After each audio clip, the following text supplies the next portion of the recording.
이사야 11장 1절부터 9절 말씀. 이새의 줄기에서 한 싹이 나며 그 뿌리에서 한 가지가 나서 결실할 것이요 그의 위에 여호와의 영 곧 지혜와 총명의 영이요 모략과 재능의 영이요 지식과 여호와를 경외하는 영이 강림하시리니 그가 여호와를 경외함으로 즐거움을 삼을 것이며 그의 눈에 보이는 대로 심판하지 아니하며 그의 귀에 들리는 대로 판단하지 아니하며 공의로 가난한 자를 심판하며 정직으로 세상의 겸손한 자를 판단할 것이며 그의 입에 막대기로 세상을 치며 그의 입술의 기운으로 악인을 죽일 것이며 공의로 그의 허리띠를 삼으며 성실로 그의 몸의 띠를 삼으리라. 그때에 이리가 어린 양과 함께 살며 표범이 어린 염소와 함께 누우며 송아지와 어린 사자와 살진 짐승이 함께 있어 어린아이에게 끌리며 암소와 곰이 함께 먹으며 그것들의 새끼가 함께 엎드리며 사자가 소처럼 풀을 먹을 것이며 젖 먹는 아이가 독사의 구멍에서 장난하며 젖된 어린아이가 독사의 굴에 손을 넣을 것이라. 내 거룩한 산 모든 곳에서 해됨도 없고 상함도 없을 것이니 이는 물이 바다를 덮음같이 여호와를 아는 지식이 세상에 충만할 것임이니라. 아멘. 성탄절의 큐티입니다. 성탄절의 큐티를 통해서 이사야서 11장의 말씀을 통해서 우리가 하나님의 말씀을 함께 보게 됩니다. 이사야서 11장의 말씀은 메시아에 관한 이야기를 하고 있는 말씀입니다. 먼저 오늘 첫 부분에 보면 이새의 줄기에서 한 싹이 나며 그 뿌리에서 한 가지가 나서 결실할 것이요 라고 이야기합니다. 여기서 이새라는 것은 누구를 말하나 하면 다윗의 아버지였던 사람을 이야기합니다. 다윗의 아버지였던 이새의 줄기에서 한 싹이 났다. 다시 말해서 다윗의 자손 중에서 메시아가 올 것이다 라는 것을 이야기하고 있는 것이지요. 그래서 그 뿌리에서 한 가지가 나서 결실할 것이다. 우리는 그것을 예수님, 다윗의 자손으로부터 오신 예수님이라고 이야기를 합니다. 이 예수님께서 이 땅에 오셔서 하는 일은 무엇인가?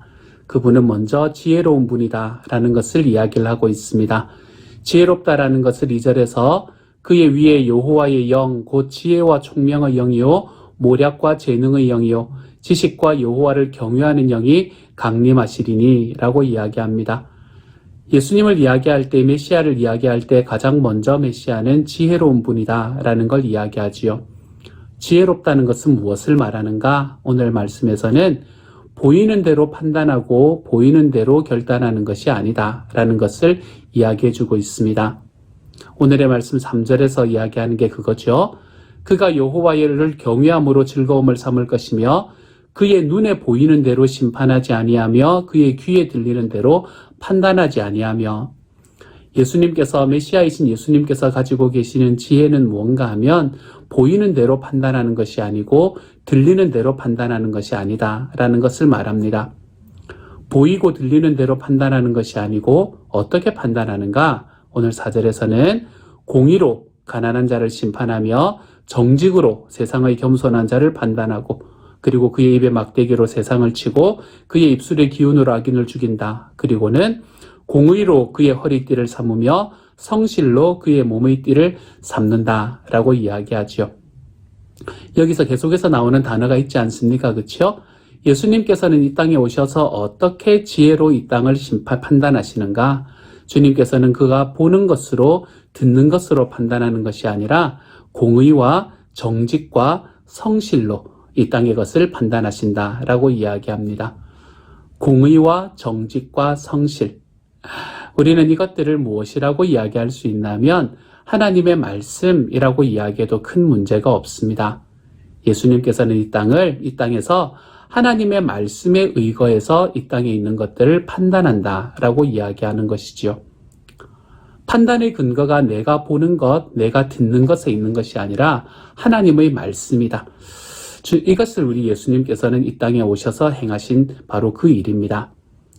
이 예수님의 뒤를 쫓아가는 우리도 이 길로 걸어가는 것이 너무나 합당합니다. 우리가 살아가면서 정말로 내가 보는 것과 내가 듣는 것으로 사람을 판단하는 것. 우리가 그렇게 사람을 판단할 때 이 사람은 옳고 이 사람은 틀리고 이 사람은 마음에 안 들고 이 사람을 생각하면 내 마음에 억울하고 이런 생각들이 우리의 마음을 가득 채우게 되거든요. 그런데 우리가 사람을 판단할 때, 우리가 우리 주변에 있는 상황들을 바라볼 때 주님의 말씀대로 바라보게 되면 우리는 예수님께서 이 땅에 살아갔던 삶의 방식을 조금이나마 쫓아갈 수 있는 사람이 될 수 있는 겁니다. 주님께서는 보이는 대로, 들리는 대로 판단하는 것이 아니라 주님의 말씀대로 판단했습니다. 사랑하는 여러분, 그러므로 우리도 이 땅을 살아가면서 우리의 삶에서 정말 올바른 길이 어디인가라는 것을 내가 보고 듣는 것에서 판단하는 것이 아니라 내 주님의 말씀에서 그 길을 찾을 수 있는 주님의 사람이 되어 가시기를 소망합니다. 내 주님의 말씀은 무엇이라 이야기하는가? 말씀이 그렇다고 하면 좀 그렇고 말씀이 아니라고 하면 아니고 말씀이 우리에게 하라면 좀 하고 하지 말라면 좀 하지 않는 삶. 이거는 이런 상황이기 때문에 어쩔 수 없습니다 라는 이야기들이 우리의 삶에 나올 수도 있겠지만 우리는 그러한 삶의 변명들을 최소화해내며 하나님께서 말씀으로 우리에게 하라고 이야기하시는 일들은 좀 내 마음에 좀 들지 않는다고 하더라도 내가 좀 부담이 된다고 하더라도 좀 행하면서 살아가 볼 수 있는 삶. 우리의 삶에서 나를 판단하고 내 이웃을 판단하는 근거가 주님의 말씀이 될 수 있는 삶. 사랑하는 여러분, 저는 저와 여러분이 이 길을 걸어가는 그런 성탄의 시간이 되었으면 좋겠습니다. 주님은 무엇이라 말씀하시는가? 주님은 나에게 무엇이라고 이야기하시는가? 여기에 우리의 삶에 판단의 기준이 주어질 수 있는 하나님의 사람으로 자라나가는 저와 여러분이 되어 가시기를 소망합니다. 또한 오늘의 말씀은 무엇을 이야기하나? 오늘의 말씀에서는 이제 이 메시아의 나라, 예수님께서 이 땅에 다스리시는 그 나라가 왔을 때에 이 나라에는 어떤 일이 일어나는가라는 것을 우리에게 표현해 주고 있습니다.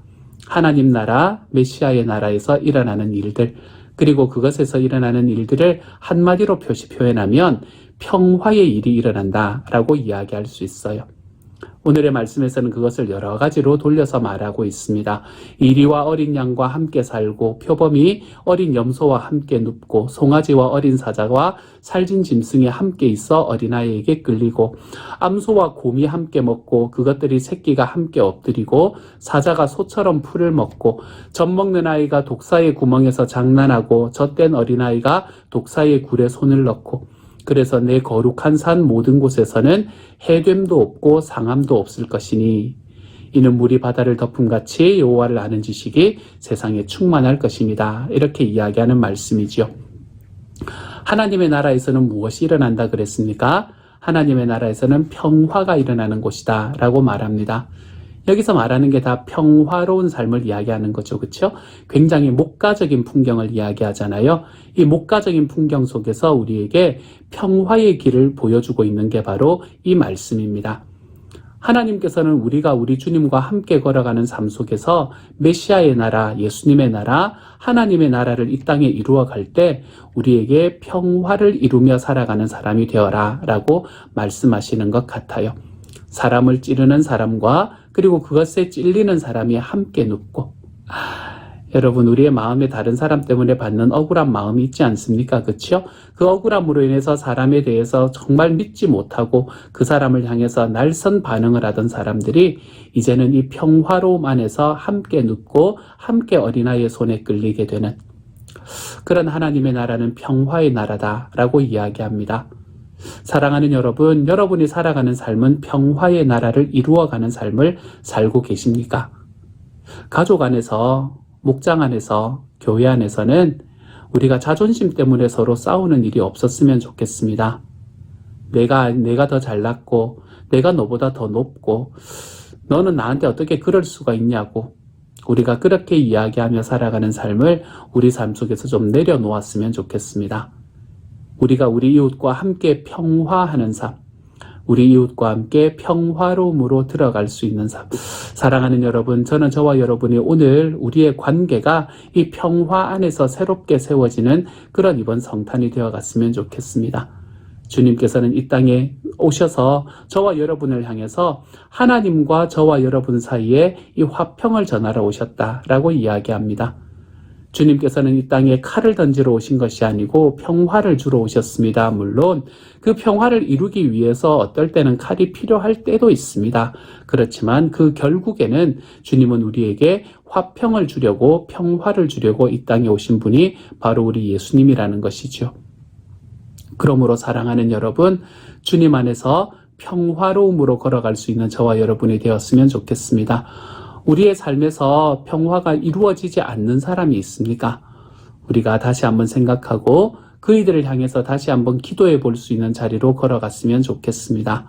그리고는 우리 마음에 있는 이야기가 내가 그 사람과 평화로움, 화평할 수 있는 자리로 걸어갈 수 있게 해주십시오. 우리가 이것을 다시 한번 기도하며 걸어가 볼 수 있는 이 성탄의 기간이 되었으면 좋겠습니다.